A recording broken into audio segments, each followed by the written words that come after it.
Hello. Hey, how are you today? Good, you? I am doing marvelous, thank you. Good. They can, but I should have pointed that out because sometimes you get a pattern just leaving it the same color. And you can actually see it in a week.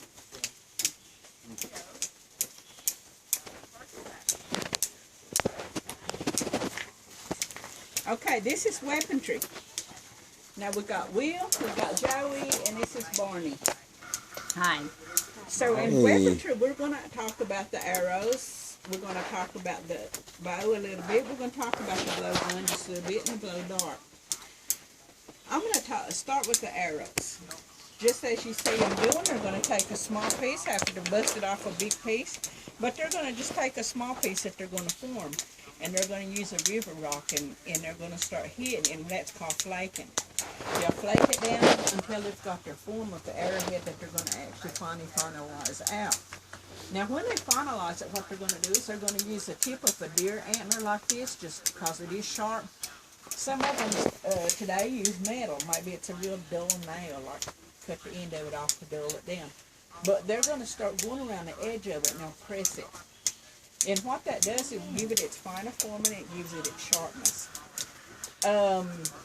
The two types of arrowheads that we have, this one's a square shoulder, this one is a round shouldered arrowhead. They are both, of course, attached to a mountain cane shaft. Now you asked about the, here's another one playing in. The mountain cane is like the river cane, except it's found in higher elevations. It doesn't grow as big around, and it's shorter. But they would use the mountain cane for this, and then it's, of course, topped off with one turkey feather. It's split down the middle. But the square-shouldered arrowhead is used for war. When it goes in, it's either going to be, it's going to have to be cut out or pushed on through. It is attached with sinew, and because it is, that when that sinew hits moisture or blood, it's going to cause it to expand and it's going to loosen up. So even if you try to pull it out, what's going to happen, this is most likely going to drop off. The other type of arrowhead is called a round shoulder.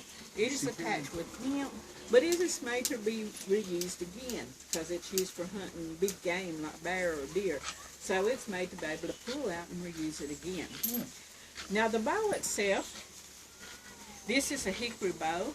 The drawstring is made, bear intestine is used for the drawstring. They would get it, dry it out, and of course, it's a tough substance when it's used. So that is bear intestine. The blow gun is made from river cane. These were made anywhere from 3 to 10 feet or 12 feet. Of course, 3 feet is probably child size.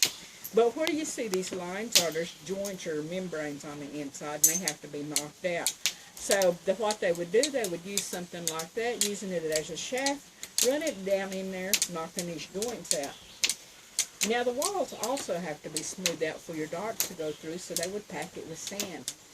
And once they had it packed with sand, they would still use something like that and just run it in and out. Of course, that would cause it to smooth down the edges on the inside, the walls. The darts are made from yellow locust. The shafts are made from yellow locust, as you saw in carving. Well, you guys didn't see him, but the guy up there's been making shafts for these. And they're normally closer to 2 feet, and the reason for that is because these were used for small game hunting, like rabbits or squirrels, maybe even a turkey. So these were closer to 2 feet long. Now the tops of these comes from a plant called a Scottish thistle. If you live in the country, you've probably seen them. They're purple when they're blossoming, when they're in the spring, when they're blooming. What they would do, they would gather the pods and dry them out.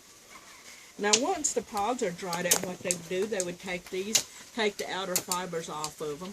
Again, right in the very center of it is where you're going to find that real fine down. So they will take that and they'll wrap it around their shaft up here, using a string or sinew, winding it around.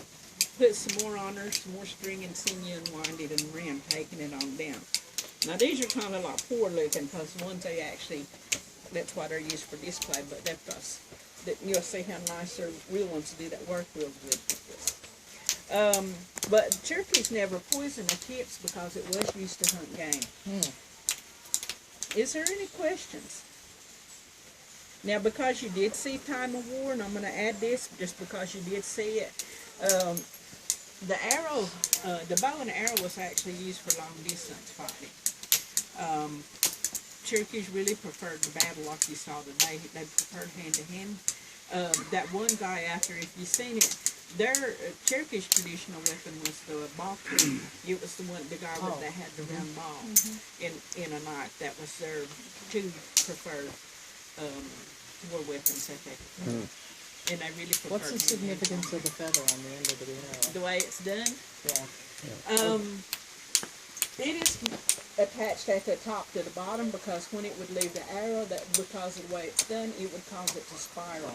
Oh. Go through the air like that, so then when it hits its target, it's going to give it a drilling effect. Did they choose a specific type of feather each time, or did they, any kind of feather would work? Or is it they always got a turkey feather, or is it? Well, turkey feathers are strong feathers. Right. They're good sized ones. So, is there any more questions? If not, he's going to demonstrate. It is raining a little bit now. Listen. We probably took a shot in here.